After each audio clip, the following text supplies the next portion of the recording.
I want to just say thank you very quickly to Sarah for, I don't even know the word, the invitation is not invitation. This is persistence and dedication and what do I need to do to get you to LA. And she did literally everything she needed to do to get me here, and I thank you very much for that.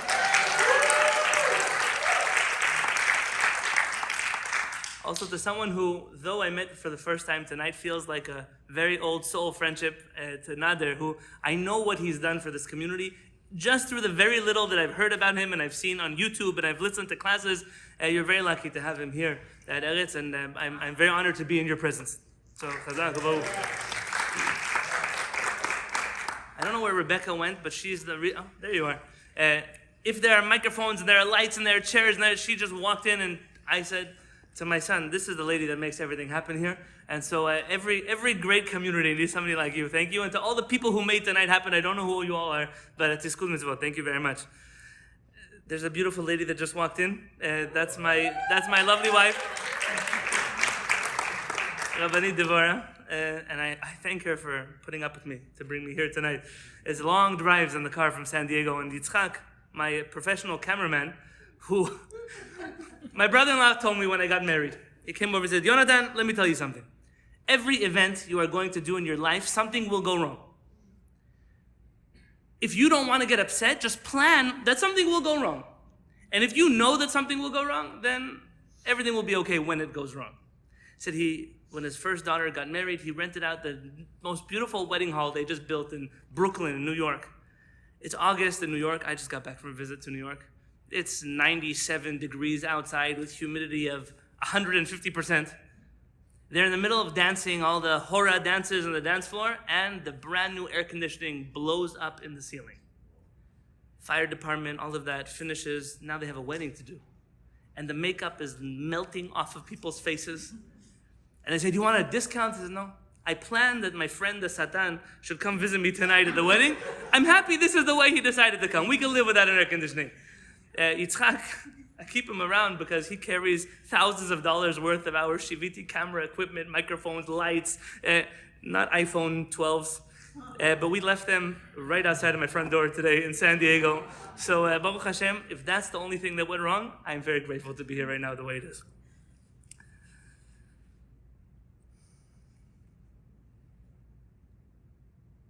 They tell a story about a rabbi.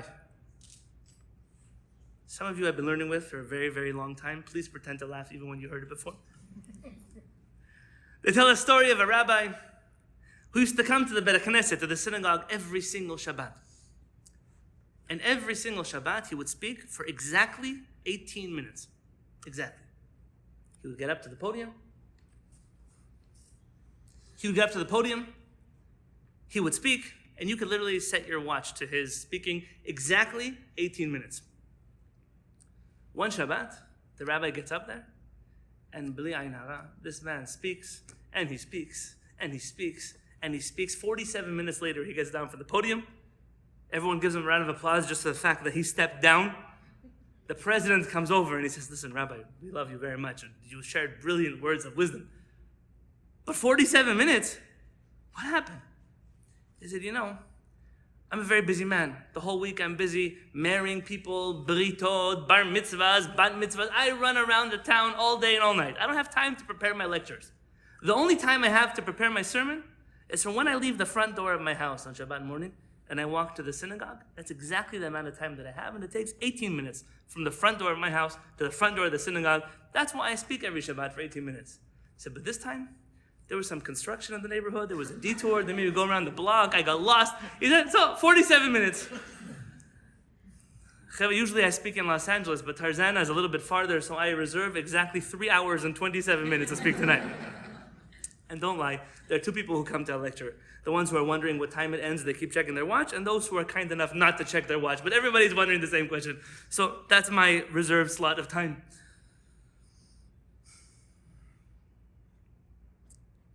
Someone messaged me last night, Sarah, and they said, Rabbi, it's 2 weeks before Rosh Hashanah. You're coming to Tarzana to speak about Passover now? He says, I'm all about preparation and getting ready, but no, I'm not speaking anything to do with Passover. No, now I guess I am. So, well, they advertised the Passover rabbi. We're wondering what does he live around Rosh Hashanah time? It's like, imagine if Santa Claus showed up for Pesach. It'll be a complicated situation.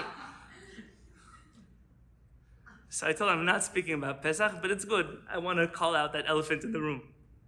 I don't know, actually, how I became the Passover rabbi. I'll tell you a true story, the evolution of how this happened. I went to yeshiva in Israel. I studied to be a rabbi. I filled my belt with all kinds of inspirational teachings I wanted to bring back to the Jewish community of the United States of America. I came back to this country, and it seems like all the classes about the unity of Hashem's name, letters of the Hebrew alphabet, nobody cares. But kosher Cheetos? Come on, you could fill up a whole auditorium with that topic. And I came here, and it was the first Pesach. I was walking around the grocery store in San Diego, and there was a kosher for Passover jug of olive oil with the sticker on it. Who puts a sticker on it? The non-Jewish guy in the back of the store. He puts the kosher for Passover sticker on the olive oil. And they were selling like this much olive oil. I don't know to tell you, 20 ounces for $46.99. Now listen, I'm Jewish. Jews, we don't buy anything at retail. At Costco, they sell 2 jugs of olive oil for $23.99. Why in the world would somebody spend their hard-earned money, $47 for this much olive oil? If you grew up in a Sephardic kitchen like me, this much olive oil will last you for the first 2 days of Passover. And then I realized that the moment I told people the olive oil at Costco was just as kosher, 2 things happened. The people who really couldn't afford that $47 olive oil, they bought out Costco's olive oil. And you said mafia, not me. The very honorable and respectable rabbis started waking me up at 1 o'clock in the morning, 2 o'clock in the morning. I got death threats from Los Angeles. I installed a security system in my house in 2015. Because how dare you tell people that they can buy olive oil without our sticker on it? I'm not even sure if that sticker, maybe you put the sticker on, it makes it not kosher anymore. And some juvenile part of me decided, hey, this is fun. Let's poke the bear. Much to my parents' chagrin. They wanted to be here tonight, but they couldn't. I started a little group for the people in my community. We had, I think the first year, 17 people there. They would post a picture of a product and they would tell me, hey, Rabbi, this is the front, this is the back. Is this good for Passover? I would say, yes, no. A friend brings a friend. You have Shabbat guests like that sometimes. You invite them, and they bring another person, they bring another person. All of a sudden, you're hosting the whole Kiddush lunch. And that group became 70 people in year 2. I think this last year, 2021, 22, yeah. We started the season with 3,000 people. I have a team of 4 moderators that help me. None of us make any money off of this forum. Only heartache. A lot of heartache. But there's a reason as to why I got involved. And the reason was part of that spiritual message that I hope to bring when I was studying in Israel. Fanaticism, religious fanaticism, is on the rise all over the world. Not just in other religions. We are familiar with other forms and other religions. I didn't come to speak at a mosque or a church, or I would speak about their varieties of fanaticism. Jewish fanaticism is on the rise. By the way, whenever Jewish fanaticism goes on the rise, then secular Jewish fanaticism goes on the rise too. They react to each other always. And then we start struggling with all kinds of things we never had to struggle with before. And fanaticism ruins anything good and beautiful that it touches. Now, it's really easy for me to sit anywhere and say, all the people to the right of me are fanatics. All the people to the left of me are fanatics, and I'm great. But I want to explore with you today a little bit about fanaticism in our religion and what it does to our communities and what we can do about it as a community, a beautiful community, before the high holidays. And for that, I have to tell you another story. It's my first Passover in San Diego. And I was invited by a friend of mine. whose mother is a Jew from Hamadan. Now I'll tell you now, I'm standing in public, there's a camera recording me. Here's the statement I will say, as bold as I ever will. If a Jew from Hamadan would invite me to their house, I would eat anything that comes out of that kitchen without asking any questions. Anybody, anywhere, anytime and any place. No questions. There's not a chance in the world, and I've met many, many good Jewish people, that I would ever be fed something that I could not eat. And so I received an invitation to join on one of the intermediary days of Passover. I don't want to mention her name, she's still with us. I'm going to give her a last name, Cohen, okay? It's not her name. Mrs. Cohen. I was invited to her house on Passover. Now, the rule as it goes in American Orthodoxy is rabbis don't eat at people's houses. Usually. That's usually the rule. That way we don't offend people, we have to tell this one I can't eat, and so they just don't eat at anybody's house. And not only do they not eat at people's houses, on Passover, nobody eats at anybody's house. And so I warmly accepted the invitation, not thinking twice about what the issue probably could be. I came there, and Mrs. Cohen had prepared a meal. King Solomon and the temple would have been jealous of the meal that she put out on Passover. There are some people who are very hungry on Passover, not the Sephardic Jewish community. There were mountains of every type of rice you could only imagine, bowls of meats and chickens, and something unbelievable. I came to eat, and I took some rice, and I took some meat, and I made myself a plate, and we're eating, and we're talking, and all Mrs. Cohen could do is stare at me. It got a little bit uncomfortable at a certain point, so I asked her son, what's going on? Am I offended? I don't know, maybe there's some cultural norm I'm not familiar with. And so he started talking to her, and he says, there's a rabbi that visits my mom every single week for a check. He comes, it's 20 years, religiously, he's been showing up every Friday afternoon for a check. And every single Friday afternoon, while she's writing the check, he seats himself down at the table, and she brings out some oranges, of course, in a peel, and some china plates. And this rabbi takes the orange, and he peels it on his hand so it doesn't have to touch her plate. And he's been doing it for 20 years. And every week she gets offended that he won't put the orange down on her plate, but she writes him a check anyways, because her parents told her, you always have to support the Jewish community. She never thought that a rabbi would come to her house and eat food that she cooked in her plates on Passover. And I told her, Mrs. Cohen, if your money is kosher enough for the rabbi to take, your plates better be kosher enough for him to eat off of. And at that moment I realized that the issue of kashrut is not about kosher food at all. And it's everything to do with relationships between community members, between family members, between rabbis and their constituents, trust in the Jewish community, faith in our brothers and our sisters, our nieces, our nephews, our uncles, our aunts. If I can't eat in my mother's house, then what am I? Am I really her son? And if I think that she'll feed me something that I can't eat, does she really care about me like a mother? What happened to that trust that just yesterday everybody had? Everybody visited everybody. Everybody went to everybody. Everybody celebrated with everybody. And now, I would highly doubt that there's a person in this room who doesn't have a family member or a friend that this issue is a personal struggle with. Whose bar mitzvah do I go to? Who'll come to my events?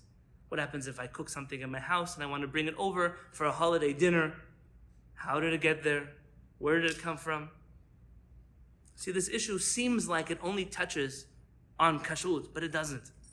It touches on us as a people across the charts. And not only does it touch us as people, but whenever we are exposed to the ugly side of religion, we're used to it. It's a human reaction. It's not anyone's fault. We throw the baby out with the bathwater. If that's what religious people look like, I want to have nothing to do with it. You know what? I used to buy special kosher meat in my house because my uncle used to visit me every once in a while, and I wanted to make sure he could eat the food in my house. But guess what? Now his rabbi told him he can't eat in my house anyways because I drive on Shabbat, because I don't cover my hair, because some other excuse. I'm not going to buy kosher meat at all anyways. I only bought it for him, and he doesn't come. So why should I? And then what happens? Fast forward 10, 20, 30 years later, and our communities look the way they look. And if you haven't seen broken communities, just look around at the communities outside of your community and see what it looks like today. I was invited to a wedding in Israel. It was they always put me at the rabbi's table, as if these are the people I want to hang out with for the next 4 hours. And they put me at don't worry, they don't want to hang out with me either. It's okay, it's mutual. I'm sitting at the rabbi's table, and every place, they have the card for your name. Next to it, which kosher authority supervises the plate. I want to tell you, they had 10 different kosher supervisions for different people at the same wedding. That's the reality in the world outside. It's not some future science fiction fantasy of 30 years from now. This is real. This is today. And so instead of focusing on a symptom, I'd rather focus on the root of the problem.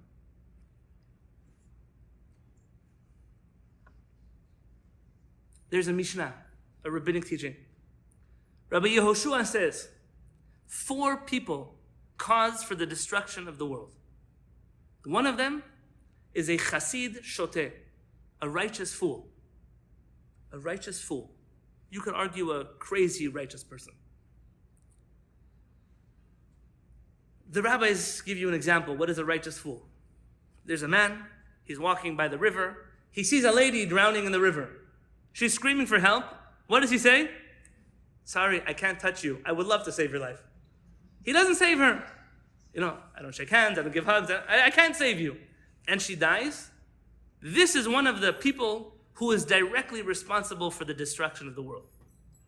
There's a story that comes from Tibetan culture. I once had someone in my shiur who was involved in Buddhism. So there are 2 Tibetan monks that were walking to their temple. Those temples have 10,000 stairs to get up there. But there was a river they had to cross on the way. And they're coming to the river, and these monks see a young girl, beautiful girl. She needs to cross the river, but she can't because it's taller than she is. And she asks the monks for help. One monk ignores her. Another one says, no problem. He picks her up, puts her on his shoulders, he crosses the river, he puts her down, and they keep on walking. They're walking in about 5,030 steps up.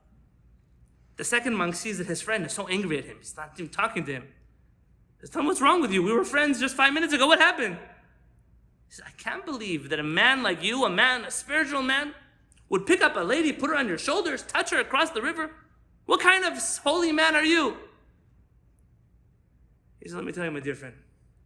That young girl, I picked her up on one side of the river and I put her down on the other side. But you, 5,000 stairs up, you're still carrying her on your shoulders. The Rambam, Maimonides, when interpreting this Mishnah to us, his students, I want to read to you from the Hebrew.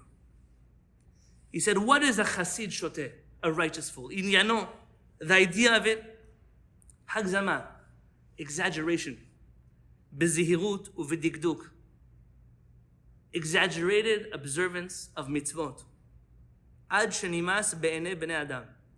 What is your litmus test if your religiosity is already too much? When it becomes repulsive to the people around you.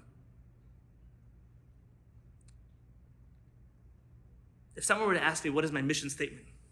What is on my flag? It is to create a Judaism that people can finally be proud of, instead of a Judaism that we hear about and we cringe. Religious people that we see and they make us want to hide ourselves, and I'm not Jewish. Don't affiliate me with that. That you can finally open up a newspaper and not say, oh my gosh, another Jewish guy, another rabbi, another. How much can you do it already and still want to be part of our people?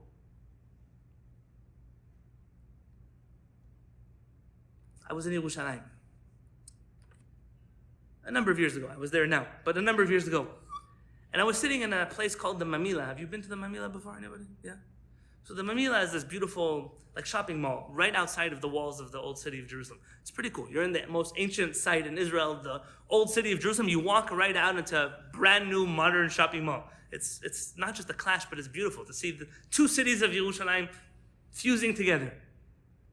And there was a Roma cafe over there. I met some people that I was meeting with, and when I finished, I noticed this, and I'll tell you, they were Moroccan Jews.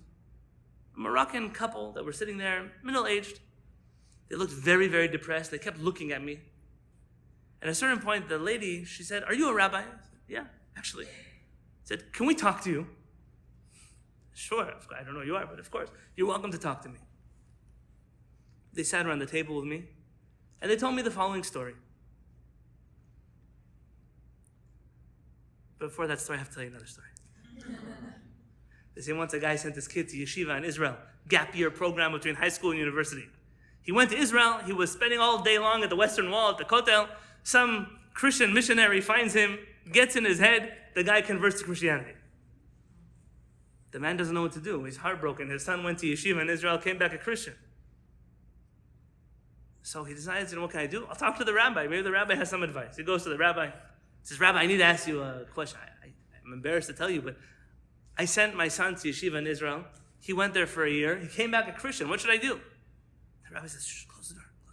Close the door. I want to tell you, a few years back, I also sent my son to yeshiva in Israel. So yeah, what happened to him? He said, he also came back a Christian. He says, so Rabbi, what are we supposed to do? He said, pray to God. They start praying to God. The ceiling opens up. A voice comes out of the heavens. Said, what do you want from me? I also sent my son to Israel and he came back a Christian.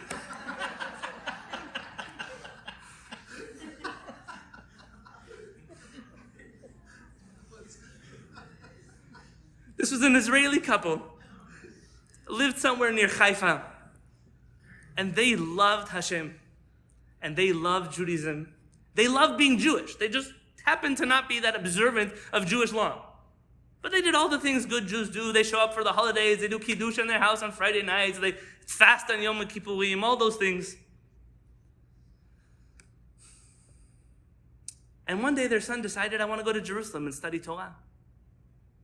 And they said, there's nothing that can make us more proud than our son, in a generation that seems to be forgetting more and more about its heritage, wants to sign up and go study Torah in Jerusalem. That's a great idea. They paid for his bus ticket. They rented a room for him in Jerusalem. And they were so proud. They even bought him a brand new suit so he would look like the top guy in the yeshiva.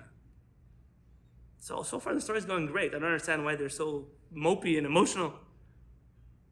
They said, Rabbi, we came to visit him today, just a few minutes ago here. I said, what happened? He said he showed up with his suit. And his suit had all the buttons cut off. And I asked my son, I bought you a beautiful suit. It was very expensive. What happened to all of your buttons? He said, my rabbi told me that we don't hold of the Eruv in Jerusalem. And all of those extra buttons on our suit are considered carrying on Shabbat. And I cut them off to make him happy. Now for you, this might sound like a stupid story. I mean, some crazy guy cut off buttons from his suit. But for me, something else entirely happened here. You had a family that loved being Jewish. You had parents that so much loved the creator of the universe that all they wanted, you want to study Torah? I'm sending you there. They funded it, they paid for it, they cared about him. And what does he pay them back? Hey, Mom, I cut off the buttons from my suit. Hey, Dad, I'm visiting you in LA for my gap year program. I can't eat in your kitchen anymore. That's what my rabbi told me. I had a rabbi sitting at my table 3 weeks ago on Shabbat. It's 2 o'clock in the morning, we're talking. We're talking about how hard it is to try to be a Sephardic rabbi in today's reality. And he said, let me tell you, my experience is I sent every single one of my children to the Jewish school system, and every one of them came back saying, Dad, you're a heretic. And that's my life. That's how I live my life. And I said, Rabbi, I don't want to live my life like that. I don't want to do everything that I do to help Jews want to connect to their traditions again, only for my children to get plugged back into the same system that's going to spit them out with all of the problems of yesterday. What do? Education. The only way we can change this tide is to learn together. And so I thank all of you for being here tonight and for giving me the opportunity to learn a little bit of Torah with you. And hopefully, if you like me enough, they'll invite me back and we can continue learning Torah together and bring some semblance of moderation, of a beautiful Judaism back to our people. But let me take it from the top. There was a man. This man was called the wisest of all men, otherwise known as King Shlomo, King Solomon. King Shlomo has a very unique verse that he shares. It's actually codified in the Jewish Bible. So you would think this is something that everybody would know about, or at least accept. King Shlomo says, Al tihi tzadik harbe. Don't be too much of a tzaddik. Don't be too righteous. That's where the title of today's class came from. Don't be too religious. Va'al titchakam yoter. And don't become too wise. Why? Lama tishomem, lest you become dumbfounded. Lest you'll be bewildered. There's the commentary here on the words of King Shlomo. And he says the following thing. Al tihi tzadik harbe. Don't be too religious. Le'esor al atzmecha ma shehitira haTorah. Don't add things on to that which the Torah already said. The Torah said X, just do X. It doesn't mean X and Y and Z, just X. That's what the Torah said. Leman asot siyag v'gader. You want to make fences for the Torah. You want to add to the Torah. You make stringencies in the Torah. So don't do it. That's King Solomon's advice. Why? V'al titchakam yoter. Don't be too smart. What does that mean? Masher gazra chokhmato yitbarach. When a person adds on to Judaism, the message that they convey to the creator of the universe, hey God, you gave us a nice Torah, but watch what we can do. We can do it better. You said only eat this type of kosher. We made new rules about kosher you don't even know about. You said we can't do this on Shabbat, but watch God, we can make new laws about Shabbat that Moses never heard of. When adding to the Torah, the first thing you do in theology and philosophical circles, we call this replacement theology. I read today, one of my friends, he said that whenever he speaks with Christians, he doesn't call it the Old Testament and the New Testament. He calls it the Old Testament, the Middle Testament, and the Book of Mormon is the New Testament. Why? They say that God created the Mormons so the Christians know what the Jews feel like. Whenever you say, I have something better, you're replacing that which came before. Which Jew on earth has the guts to tell the creator of the universe, that's your Torah, I can do it better? Says Shlomo HaMelech, don't do it. Why shouldn't you do it? So you won't be dumbfounded. What does it mean, dumbfounded? למה תעשה כזאת, לשבת משומם, מבלי בו מי להתחבר עמך, בעבור מרבית הפרישות, ותהיה מובדל בין האנשים. People that become too religious lose their friends and family. And then they become very lonely in this world. King Solomon told us thousands of years ago, when Judaism becomes too radical, people get hurt. We lose family. We lose friends. Not only do we disrespect the creator of the universe who gave us the most beautiful gift in the world, but we also end up hurting ourselves. We lose all of the people that we love around us. So what's life worth without it? Ask a person who's lost family. Ask a person who's lost friends. Is it worth it? What's really worth losing family over? Over kosher symbols? Over details on how you rip toilet paper on the Shabbat?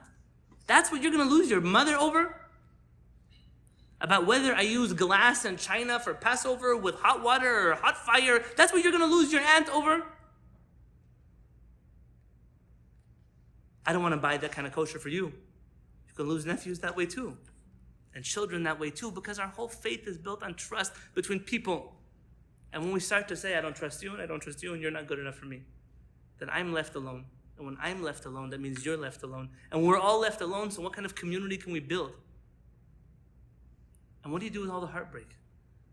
What do you do with all the tension, the distance? So if it's written in the Torah, so you would think that our rabbis would teach us that. It wouldn't take Yonatan Halevy on September 14th of 2022 to share with you the word of God from the Bible, to tell you that this is something written in the Torah. There was a rabbi who lived in North Africa. Usually we don't even call him by his title rabbi, they just called him Hamalach Raphael, the angel Raphael. He was a very holy man. If this was ever going to be a man in Jewish history who would do extra Torah, this would be Rabbi Raphael Berdugo of North Africa. When commenting on this verse of King Solomon, he says, Lo te'esor yoter mima she'asra haTorah. Don't ever add on more than that which the Torah already said. Ki dai bechumat haTorah. The Torah is bad enough. There are 613 commandments. You wouldn't need 615 or 17 or 19. You got bored that you ran out of mitzvot? So then that's what it means when King Solomon tells us, Al tihi tzadik rabeh, don't be too religious. And then he says something, and I apologize if because of this it's too politically incorrect and you can't invite me back. V'chim dumeli, says Rabbi Berdugo a few hundred years ago, it seems to me, it's my humble opinion, shekol rabotenu ha'ashkenazim lo pirshu ha'pasuk hazeh, that all of our rabbis, the great Ashkenazi sages, never studied this verse. Shehirbu v'hifrizu al hamidah b'chumot. That not only did they not think it was okay to be too religious, but this was their whole religion, was to add things to the Torah. And so it seems to me that our brethren, the Ashkenazim, their rabbis simply forgot about this verse in the Bible.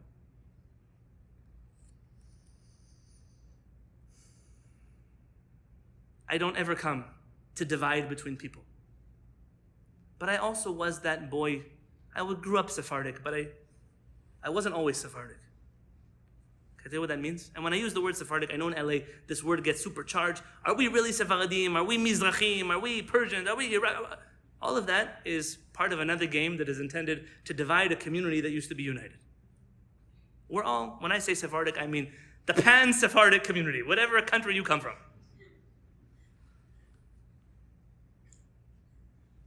I was going to tell you how I grew up. I grew up in San Diego, California, to two wonderful parents who grew up in Israel, half Yemenite and half Moroccan.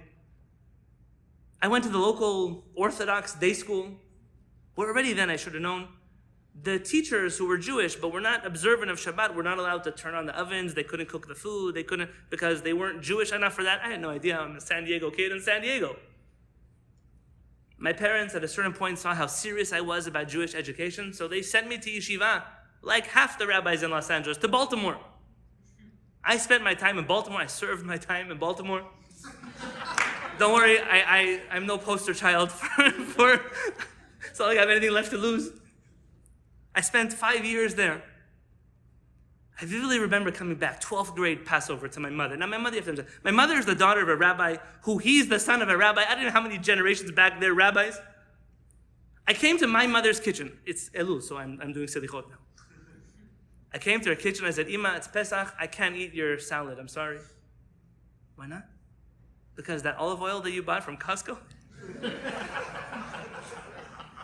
it doesn't have a P on it.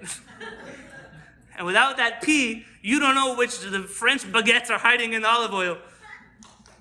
And I didn't eat her salad. You know, when we say vidui, Yom Kippurim, we sing and then we say a silent prayer of confession. One of those in my prayer book says, Tzi'arnu avaim.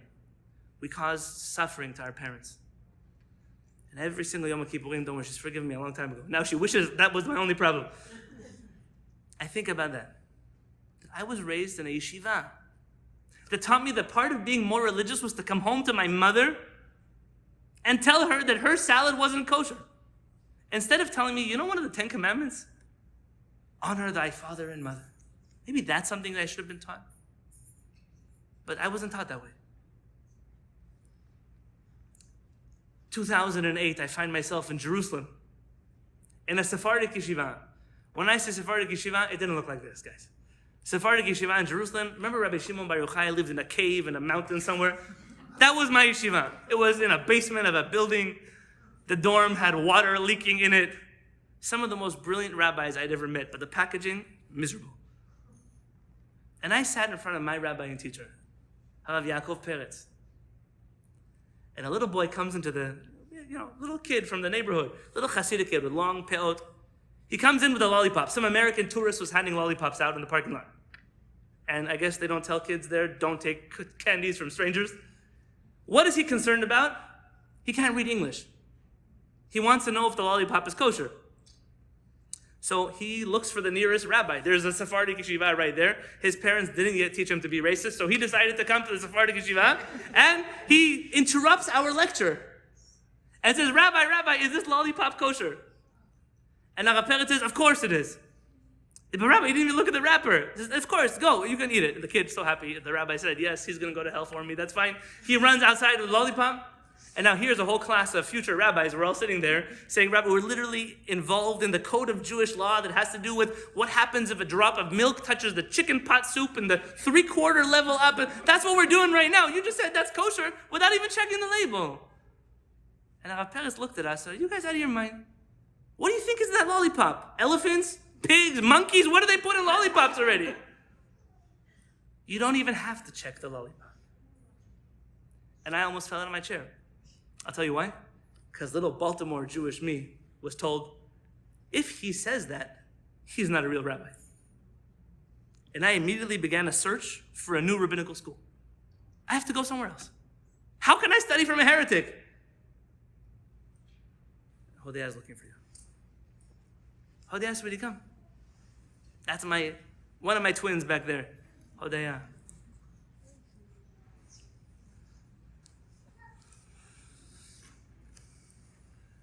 And in that moment, I had to sit down and ask myself, why is what he's saying bothering me so much? You told me a story about you in Pesach. Why is what your rabbi is saying bothering me so much? The reason? It's taking me out of my comfort zone. And I'm not built for that. And maybe I have some work to do. Not only did I end up staying, I stayed for 5 years. I'm proud to be one of his students. And when I think about that shift in my life, I think about how much peace it brought to me, how much peace it brought to my mother, to my family, to my friends, ultimately to all of you, because even though you might not be from Hamadan, I would come have dinner in your house also. Because there's not a chance in the world that anybody here would give me something I couldn't eat. I trust you, and hopefully you trust me too. See, but this is not something that's new, like I told you. This is right out of the Sephardic High Holiday Prayer Book. If you know Rabbi Ben Zaken from Los Angeles, he's my dear friend. This is his prayer book. It's right in the middle of Shacharit, of Yom Kippurim. It's the holiest day of the year, the longest prayer of the holiest day of the year. And our rabbis are thinking, how can we make the prayer book longer? This is for one day. Whenever people come to me to convert to Judaism, I say, guys, this is a 1 day's prayer book. If they don't run for the hills, Chava, take them to the mikveh tomorrow. I run for the hills, huh? You know those people, they sit the whole time looking how many pages we have left? It's 868 pages. It doesn't matter how fast the guy goes or how fast he reads. This is still going to take you a whole day. We never ended Yom Kippurim early. 359 pages in. A rabbi say, let's add a prayer. There was a Rabbi Nisim Gaon of Iraq. And he says every Jewish person at this point, especially the rabbi, has to stand up and begin a confessional prayer. I hate that word, confessional prayer, because it sounds straight out of the Catholic Church. In Hebrew, we say vidui. Vidui means to verbally articulate the things that we have done wrong this year. And you better believe Rabbi Nisim Gaon has no faith in us, because this thing goes on for dozens and dozens of pages of things that we've done wrong. And it starts with the following words, Ribono Shel Olam, Master of the Universe. Before I begin my words, I have to acknowledge, and there's a whole list of things that we acknowledge. A few pages in of acknowledgements. How do you know a Sephardic man wrote this prayer? This is straight out of the Sephardic playbook Tarov. This is like, I can't talk to God until I tell him 1,000 things before I talk to him. This is some kind of give and take between me. If this was an Ashkenazi prayer, say, God, I messed up, let's keep going. But this is the Middle Eastern inspired prayer. And you should see, it's pages, I'm telling you, pages. I'm standing here with a broken heart, with a bent knee, with a hurt heart. It doesn't end. I'm ashamed, I'm embarrassed, I'm sad. It doesn't end. Finally, you make it to page 362. And the confession begins. This prayer was written for Torah scholars. As a stubborn and rebellious son, I have been to do evil in your eyes. As a servant who rebelled against his master, I have declared that which you considered clean, I have declared unclean. That which you have declared permitted, I have forbidden. And that which you have forbidden, I have permitted. That which you have loved, I have hated. And that which you have hated, I have loved. More and more pages. Et asher hitarta asarti. Every single year, I feel like a knife in my heart with these words. HaKadosh Baruch Hu, the things that you said were okay, I told Jewish people were not okay.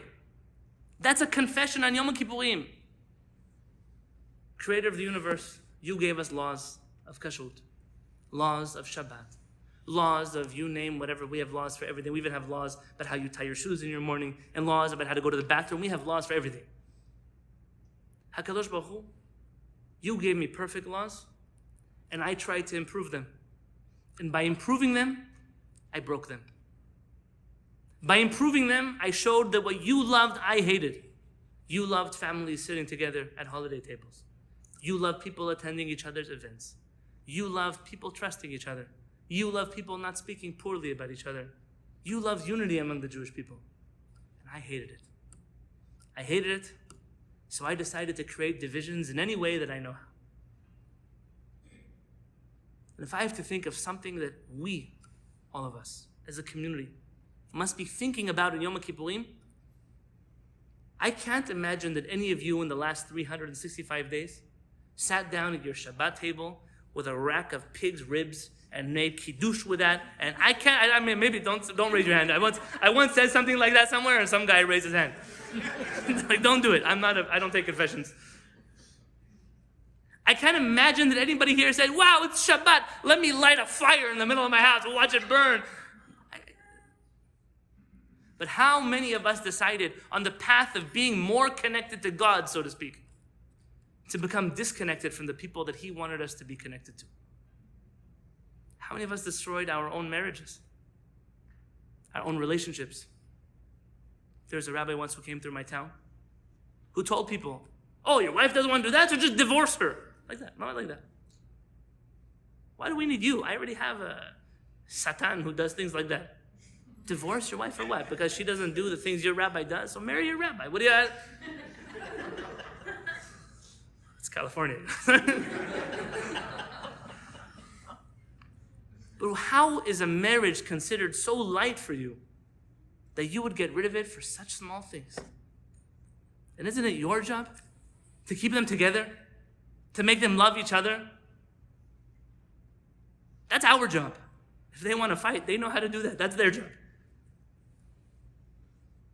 So what happens when fanaticism takes over our communities? I want to read to you one last piece.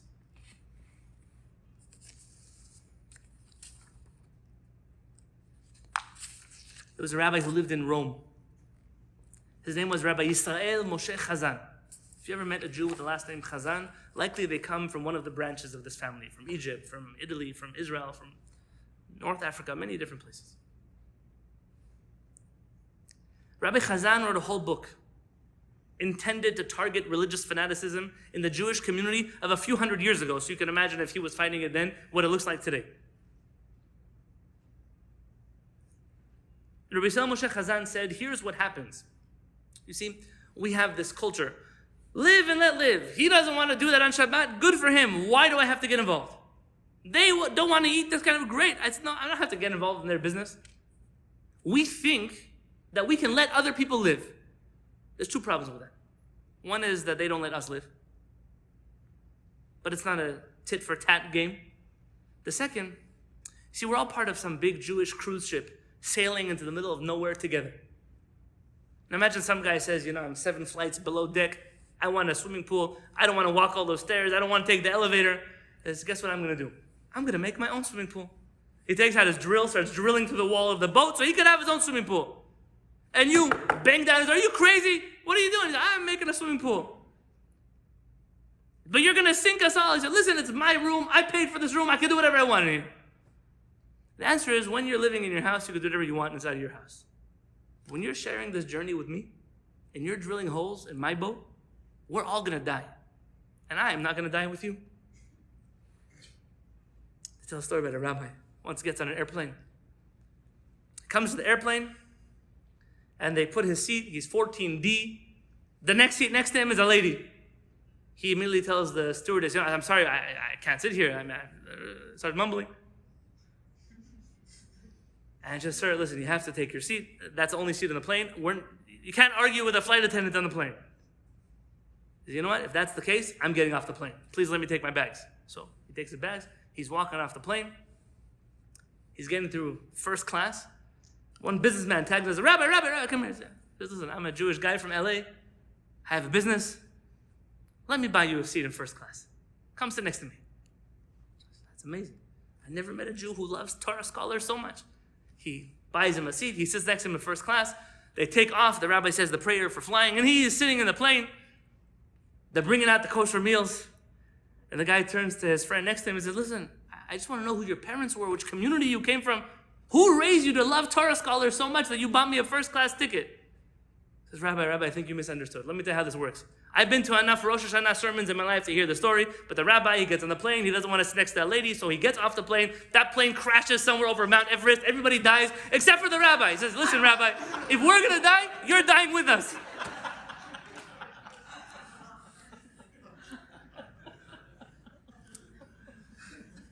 Rabbi Yisrael Moshe Chazan says, Choli ha-fanatismo, that's Italian and Hebrew, the sickness of fanaticism. It creeps up over the Jewish people without us even realizing it. That leads to something that he calls histaigut datit, or we might call it hypocrisy. What is religious hypocrisy? I'll tell you a story about religious hypocrisy. I was once sitting in Yerushalayim, a lot of stories happen in Yerushalayim, at a restaurant with my mother. We were sitting at a table, my mother, my father, I don't remember if we were married yet or not.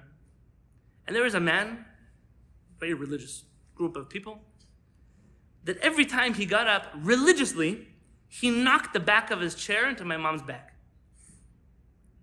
Once is an accident, twice, 3 times. Somebody says, listen, that's my mom. What's wrong with you? Can you look out where you're going? He says, she deserves it. He says, she deserves it? What did she do to you? Listen, my mom, it could be that I wasn't there. She said, I don't know. He says, that head covering that she's wearing, Chacham Ovadia Yosef didn't like that head covering. I said, let me tell you something about head covering. You should take yours and put it in the trash can. What kind of person? At a restaurant, you're hurting my mother. I was at a loss for words. There are religious people in the world that cheat on their taxes, religious people that steal from other people. Believe it or not, I know you might never heard of such a thing. Religious people who scam people, religious people who trick people, religious people who cut you in line at the kosher grocery store, I can make a list of all the religious people. Religious people are like everybody else. They're all human beings. They suffer from human problems. When people start to be so religious, for example, about what comes into their mouth, they couldn't care less about what comes out of their mouth. You know, for somebody who keeps such glatt kosher, you have a lot to say about some rabbis who do kosher supervision that you don't think their food is kosher. I've heard you dancing around town saying bad things about real Torah scholars. If only you were a little bit more glatt kosher about what came out of your mouth. What that leads to, says Rabbi Moshe Chazan, this religious hypocrisy causes something far worse. He calls it indifferencia, religious indifference. What is religious indifference? There are Jews who see Jews like that and say, if that's what a Jew looks like, I don't want to be Jewish anymore. Now, are they right? Are they wrong? Is it right to judge a religion based off people? That doesn't matter. It doesn't matter because that's what happens. What happens is that people see religious Jews, they project a certain way, they act a different way, and then I say, I never want to come to the synagogue. You know, it's a thing, the kids, they run around the synagogue. You always have that one person, it's their job to scream at the children not to run to the synagogue. And then they wonder why the kid turns 13 years old, he doesn't show up to the synagogue anymore. If his whole life he's being a kid, you're screaming at him to get out of the synagogue. What do you think is going to happen when he doesn't want to be in the synagogue? He doesn't have to be there anymore. I went to Texas once to do a wedding. The rabbi got up, he had a big thing like this. He got up there and he said, I need to speak with you about the crisis of the children in the synagogue. I'm thinking, wow, there's a rabbi that cares about the children of the synagogue. He says, when I give my lecture, those doors, they keep opening and closing and opening and closing. That's because this guy is giving out lollipops. And he said, oh, what is the synagogue experience without the guy who gives out 45 lollipops on Shabbat morning? Of course your parents complain, or the dentist, but at the end of the day, that's why they come. They come for the lollipops. They don't come for the rabbi's speech. You didn't come for the rabbi's speech either, let's be honest. He says, from now on, children are not allowed in the sanctuary between the hours of 9 o'clock and 11 o'clock. And when their mothers come, they have to take them outside and stand with them. And I said, I know this rabbi. 20 years later, he's going to be collecting in San Diego. He needs help for the Jewish outreach organization. He's going to bring all the children back to the synagogue. If you throw people out, if you drive people out, they're never coming back. So you can tell me it shouldn't be that way, that when people see religious people, they react this way, but it's what happens. It doesn't matter what you think. What happens is that people react. I told you in the beginning, when religious fanaticism goes on the rise, secular fanaticism rises too. It's a reaction. They're both not healthy, but they exist. And instead of yesterday's people of, listen, I don't keep Shabbat, I don't eat kosher, I'll buy God kosher meat for you though. That person then says, forget about it. I'm not buying anything for you. So the same person who yesterday was willing to be a decent uncle now says, I don't want to take care of you anymore. And then what happens? The worst part of it all. In Italian, he calls it schismatico. In English, we just say schisms. Schisms begin to develop in our community. All of a sudden, those of us who keep a certain type of kosher, we have a synagogue for people who keep that type of kosher, and we want a rabbi who only eats that type of kosher. And those of us who don't keep Shabbat, we want to go to a synagogue only with people who don't keep Shabbat. If we can get a rabbi who doesn't keep Shabbat, that'll be even better. And that's how American Jewry looks right now. Entire communities of Jews who don't have that bug inside of them that we crazy Sephardim have, that all of us should pray together and live together. They don't even, that dream is so far away that today it's, I eat bread on Passover, I want my rabbi to eat bread on Passover too. That's the kind of rabbi I'm looking for. That's my kind of rabbi. And I'm telling you, Cheva, we have, especially in a community like this one, a proud Sephardic community. We still have that feeling of a dream. We still remember grandparents who liked each other.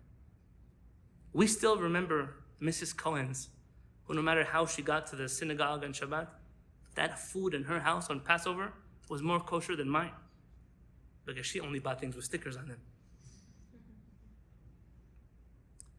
And I'm looking at a community. I'm saying I'm supposed to come here today to tell you to do teshuvah. I was in Times Square, that this guy with a big sign, repent now, the end is near. This guy is getting you ready. I'm telling you the same thing. Repent now, the end is near. It's one more generation, and our kids will want to have nothing to do with the synagogue ever again in their life. It's one more generation. And you, who still might go kiss a rabbi's hand, get a blessing from a tzaddik when they come to town, you are going to find that your children, they're not as foolish as you are. They don't want to kiss the ring of the mafioso. This isn't the Godfather. I don't want to kiss that hand. I don't know where it's been. And what happens then? I have no clue. Because when I look out at standard American Jewry, I say, the only one who can help them is maybe the Mashiach, because I have no clue how to heal them. But I can tell you that with us, if we stop it here, if we put an end to it here, if we remember the prayer of Rabbi Nissim Gaon, our rabbis, our parents, our grandparents, they lived a beautiful Judaism. If I could read you one sentence. Rabbi Sel Moshe Chazan says, Choli ha-fanatismo, asher ad savar higia, the sickness of fanaticism which is suffocating us at our necks. Asher besibato, that because of that fanaticism, anu besakanat ibud ha'emunah ha'ne'ima mikerev machanenu. We are at risk not of losing Judaism. My friend, I'm going to tell you the truth. In all of those yeshivot that I went to, there are thousands of soldiers. There are thousands of worker ants that are pumped out every single day with the same suits and with the same shoes and with the same ties and the same hats, and they're making them 1,000 times more than you will ever be able to be fruitful and multiply. Judaism will not end with fanaticism. What will end? Ha'emunah ha'ne'imah. The pleasant Judaism. The Judaism that our forefathers fought hard for. The Judaism that our parents put in us. The Judaism that we try to teach our children, but has nowhere to embody itself, has nowhere to manifest and to grow. And so I ask you, if we are going to do teshuvah this high holidays, it's not by trying to do more, but it's not by trying to do less. It's by trying to remember, al tihi tzadik harbe. Don't be too righteous. You think right now you're doing something great, but you have to think 100 steps down the road, what does it mean? What does it mean for my family? What does it mean for my friends? What does it mean for my husband or my wife? What does it mean for my children and their future? And at that moment, when we stand up in front of the creator of the universe, we say, Ribono Shel Olam, master of the universe, this year, I have nothing to confess. This year, I did everything right. This year, I worked hard to create a community in which Judaism that was beautiful, because Judaism will not go away, but moderate, balanced, pleasant, beautiful Judaism is this close to extinction. I feel like that guy on National Geographic who tells you about some bird in an island in Indonesia and almost it's going to be gone. And what is that? I don't even know what that bird in Indonesia is. And who funded your PhD? You were able to do that without any college loans. And I'm telling myself, there's a Jew. There's a Judaism. I don't want to call it Sephardic Judaism. I want to call it all of Judaism before the great fanatic rise. But I can only speak for my community. And if other rabbis think that the great way to lead their communities is down the road of fanaticism, if they think that out of 13 million Jews, it's good to have 11 million Jews who want to have nothing to do with the synagogue, then that's their choice. But I'm telling you, I won't let anybody drill a hole in the side of our ship. And if that means making a Pesach forum, and that means getting death threats from Galat markets in the middle of the night, and if that means whatever it means, at least the airplane will crash with all of us in it together. And I'm asking you, don't give up on the dream. A great man once said, Theodore Herzl, that if you believe in this dream, it's really not a, what is it? Amen? If you wish, it will not be a dream. If you wish to see a difference in the Jewish community, it starts right here. Make a decision. How could it be that I'm this old? How can it be that I have this many children? How could it be that I'm this point in my life and I haven't yet committed myself to the study, to the perpetuation of a Torah that used to keep us all together? And I'm certain that if we do this, we commit together to learning together, and I already told Sarah, I'm willing to come back here as many times as you'll have me. It's a beautiful place to be.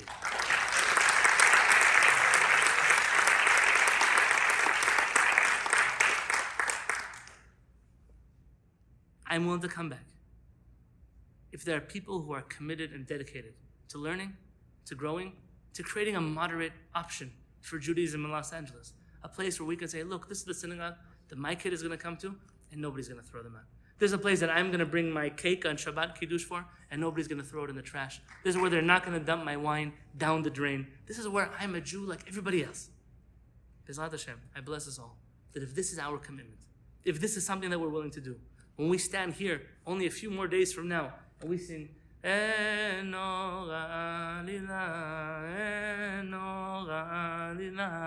God, leave these gates open. You know why I should leave the gates open for me? Because we're the last people here holding the doors open for all the Jews that have run away. And we're telling them, the doors are still open. We'll keep it open a crack so you can come inside. God, do the same thing for us. Think about us a little bit too. Maybe eat at our house also.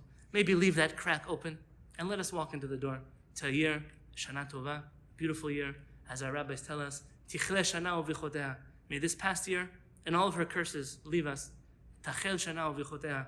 May this year and all of her blessings rain down upon us, shine upon us for a beautiful, happy, sweet new year. Thank you for learning to all of me. I really appreciate being here tonight.